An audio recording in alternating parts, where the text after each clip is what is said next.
নমস্কার, আমি তাপসী রান্নাঘরে সকলকে অনেক স্বাগত জানাই। চলে এসেছি আবার একটি সম্পূর্ণ নতুন রেসিপি নিয়ে। আজকের রেসিপি মূলো শাক আর পালং শাক একসঙ্গে ভাজা। এই মূলো শাক আর পালং শাক দুটোই কিন্তু আমাদের শরীরের জন্য ভীষণ ভালো, ভীষণ উপকার। প্রত্যেকদিন খাবার থালায় কিন্তু যে কোনো একটা শাক রাখতেই পারেন। তো দেখুন, দুটো শাককে একসঙ্গে ভালো করে জলে ডুবিয়ে ৩-৪ বার জল পাল্টিয়ে ধুয়ে নিয়েছি। জলটা ঝরে যাবে। এবার এই শাকটাকে আমি ভালো করে কেটেও নেব।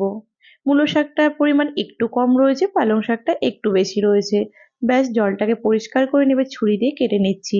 এই শাক যেহেতু খুব শক্ত নয়, একদম নরম, তাই একটু মোটা মোটা করে ছুরি দিয়ে কেটে নিলেও কিন্তু কোনো অসুবিধে নেই। রান্না করতে গেলে কিন্তু একদম দুটো শাকই গলে যাবে। আর এত বেশি ভালো লাগে, একবার এইরকম ভাবে মূলো শাক আর পালং শাক রান্না করে দেখবেন। ব্যাস, পুরো শাকটাই কিন্তু আমি এরকম ভাবে কেটে নেব। তো চলুন, পুরো শাকটাই কেটে নেওয়া হয়ে গেছে। এবার পুরোপুরি চলে যাব রান্নায়। তবে কি বলুন তো, একবার এরকম ভাবে শাক রান্না করে খেয়ে দেখবেন, ভীষণ ভালো লাগে। কড়াইটা গরম হয়ে গেছে, দিয়ে দিয়েছি সর্ষের তেল। আপনারা চাইলে সাদা তেল দিয়েও শাকটা ভেজে নিতে পারেন, তবে আমি সর্ষের তেলেই করছি। এতে টেস্ট কিন্তু ভীষণ ভালো হয়। পরিমাণ মতো ওই হাফ চামচ মতো দিয়ে দিলাম আমি কালো জিরে, একটা দিলাম শুকনো লঙ্কা, এতে এত ভালো ফ্লেভার আসে। আর দিয়ে দিলাম 4-5 কোয়া রসুন থেতো করে। এই দিয়ে এই রসুন থেতো আর কালো জিরে আর শুকনো লঙ্কা ফোড়ন দিলেই শাকের টেস্ট যেন একদম অসম্ভব ভালো লাগে। আর ভাত খাওয়ার প্রথম পাতে ওই রকম শাক দিয়ে ভাত, বিশ্বাস করুন, আর পরবর্তীতে কিছুই ভালো লাগে না। আর একটুখানি মূলো কুচিও দিয়ে দিলাম, আর দিয়ে দিলাম কয়েকটা কাঁচা লঙ্কা। আপনারা যে যেমন ঝাল খেতে ভালোবাসবেন, কাঁচা লঙ্কা সেরকম পরিমাণই দেবেন। ব্যাস, শাকগুলো এবার দেওয়া হয়ে গেল। দেখুন কতটা বড় বড় লাগছে, কিন্তু একটু পরেই দেখবেন একদম সুন্দরভাবে 2 মিনিটে যেন গলে দই হয়ে যায়। সাথে সাথেই গলে যায়, একদম একটুখানিও বেশি সময় না নেয়। যেহেতু দুটো শাকই তো খুব নরম, অন্য শাক হলে হয়তো একটু শক্ত হয়ে থাকে। ব্যাস, আঁচটা একদম কমিয়ে ঢাকা দিয়ে দিয়েছিলাম 5 মিনিটের জন্য। দেখুন জলটাও বেরিয়ে গেছে আর শাকটা কতটা পরিমাণ কমে গেছে। অবশ্যই ওই যে মূলোটা একটুখানি কুচিয়ে দিয়েছিলাম আমি, আপনারা একটু দিয়ে দেখবেন কি যে ভালো লাগে খেতে। চলুন এবার নুন হলুদটা দিয়ে দিই। পরিমাণ মতো দিয়ে দিলাম হলুদ, আর এখানে পরিমাণ মতো দিয়ে দিলাম নুন। এবার দিয়ে দেব টেস্টটাকে আরো সুন্দর করার জন্য হাফ চামচ মতো চিনি।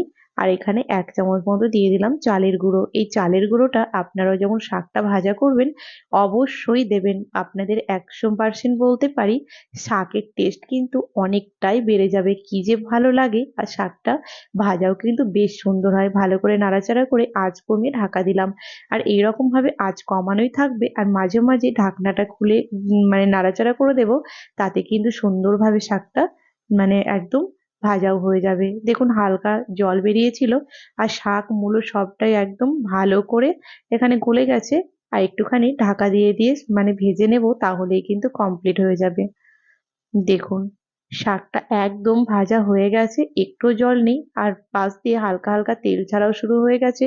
যেহেতু এটাতে পালং শাক ছিল, তাই এটা একটু নরম নরমই হবে। চলুন এবার একটা প্লেটে পরিবেশনও করে নিই।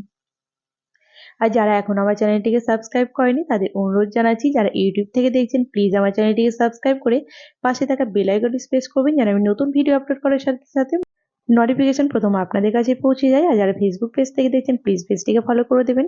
আর আমার রেসিপি যদি আপনাদের ভালো লেগে থাকে তাহলে লাইক শেয়ার করে দেবেন, আর কমেন্টে জানাবেন এই শাক ভাজা রেসিপি আপনাদের কেমন লেগেছে। তো আজকের রেসিপি এই পর্যন্তই ছিল। দেখা হবে আবার একটি নতুন এপিসোডে।